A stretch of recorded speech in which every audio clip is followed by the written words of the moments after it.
వజ్రాలు, jewellery, automobile, pharma, petroleum ఉత్పత్తుల్లో మాత్రమే ఇన్నాళ్ళు ఎగుమతుల్లో టాప్లో ఉంటూ రికార్డులు బద్దలు కొడుతూ వస్తోంది ఇండియా. ఇటీవలే ఆ ట్రెండ్ ని బ్రేక్ చేసి మొబైల్ ఫోన్ల ఎక్స్పోర్ట్ బిజినెస్ లో కూడా మమ్మల్ని ఎవడ్రా ఆపేది అంటూ దూసుకుపోతోంది. మేరా భారత్ మహాన్. ఎస్, మన మొబైల్స్ ఫోన్లే ఇప్పుడు వరల్డ్ వైడ్ గా టూ స్మార్ట్ అనిపించుకుంటున్నాయి.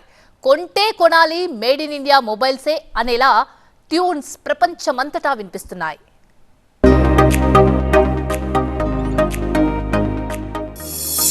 వరల్డ్ వైడ్ మన ఫోన్లే టూ స్మార్ట్. విదేశాలకు 2 లక్షల కోట్ల రూపాయల విలువైన ఫోన్లు. ఎగుమతుల్లో మనదే ఆల్ టైమ్ రికార్డ్.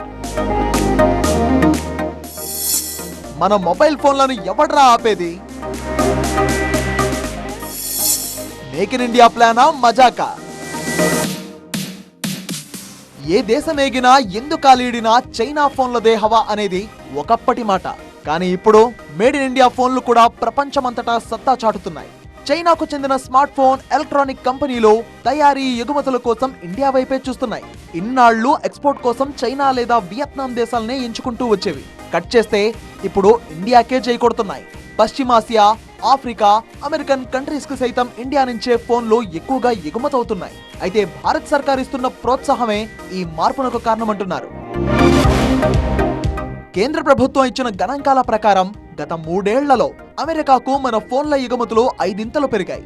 జపాన్ కి 4 రెట్లు అధికంగా మన స్మార్ట్ ఫోన్లు ఎగుమతవుతున్నాయి. మన ఎక్స్పోర్ట్ సెక్టర్ లో హాట్ ఫేవరెట్ల జాబితాలో చేరిపోయాయి మేక్ ఇన్ ఇండియా మొబైల్ ఫోన్లు.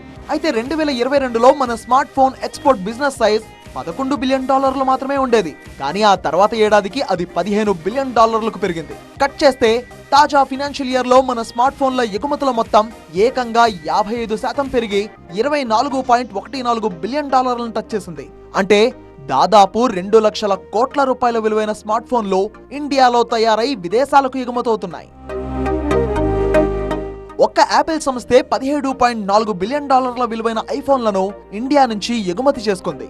గత ఏడాది ఓపో మొబైల్స్ ఏకంగా 272 కోట్లు వినవేసుకుందని, రియల్మీ కమ్యూనికేషన్స్ కంపెనీ ఎగుమతుల ద్వారా 114 కోట్ల రూపాయలు సంపాదించుకుందని రిజిస్టర్ ఆఫ్ కంపెనీస్ డేటా చెబుతోంది. హైసెన్స్, మోటరోలా, డిక్సన్ బ్రాండ్ల మాతృ సంస్థలు కూడా ఇండియాలో కొత్త మ్యానుఫ్యాక్చరింగ్ ప్లాంట్ల నిర్మాణానికి సై అంటున్నాయి. Oppo, Vivo, Realme, one plus, Xiaomi సంస్థలు ఇండియన్ బిజినెస్ లో భాగస్వామ్యం కోసం ఆసక్తి చూపుతున్నాయి. అటు యాపిల్, శాంసంగ్ ఫోన్లకు డిమాండ్ పెరుగుతున్న కారణంగా వచ్చే మార్చి కల్లా మన దేశంలో తయారయ్యే ఫోన్ ఎగుమతుల్లో 20% షేర్ పెరగవచ్చు అన్నది ఒక అంచనా. ఇండియా, చైనా, వియత్నాం నుంచి వస్తున్న ఫోన్లే ప్రపంచమంతా పరుచుకున్నాయి. వరల్డ్ వైడ్ కొనుగోలవుతున్న ప్రతి 10 ఫోన్లలో 9 ఫోన్లు ఈ 3 దేశాల నుంచి ఎగుమతవుతున్నవే. మరీ ముఖ్యంగా మొబైల్ ఫోన్ల ఎగుమతుల్లో 55% గ్రోత్ రేట్ తో దూసుకుపోతున్న ఇండియా రేపటి రోజున ప్రపంచ ఫోన్ మార్కెట్ కి హాట్ స్పాట్ గా మారడం ఖాయంగా కనిపిస్తోంది.